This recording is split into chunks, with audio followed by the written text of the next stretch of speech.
Europe gets about 1/3 of its energy needs from Russia. Much of it moves through natural gas pipelines in Ukraine. So the standoff between Russia and Ukraine is being closely watched by nat gas traders here in the U.S. Kate Kelly talked with some of those traders in Texas about price volatility in the U.S. market and how tough it is to make the right call on natural gas. This means a lot more of this. As people crank up the heat to keep warm, the price of natural gas has shot up, making this the most volatile winter for the commodity in decades. But unlike other commodities that are also subject to the tug of supply and demand, natural gas can shift quite suddenly, spiking during a winter like this one and quickly plummeting once the forecast changes and the thaw sets in.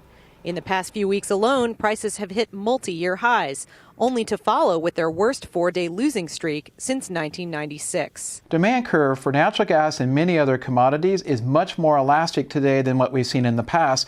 So as a result, you can think about the consumer being much more price sensitive. Consumers have taken notice every time they open their heating bills.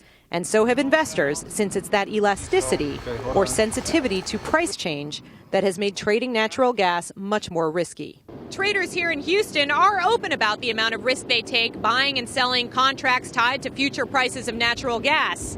As hedge fund manager Bill Perkins told me, we thrive on chaos. But at the same time, Perkins says, we can lose all our money on any given day. Perkins is one of the lucky few whose fund made money in January, largely by following the weather patterns in deciding how to trade. He's not alone.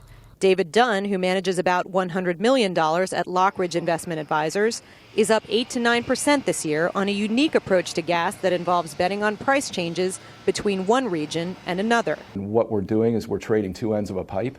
And, obviously there are two prices at each end of the pipe, and the differential between those prices theoretically on paper should be the cost of transportation. We've got any number of factors that influence the price at each end of the pipe, and it's that basis relationship that we're trading. But the only sure way to make money is to be right. And hedge fund managers say the only thing they know for sure is that the bumpy ride will continue.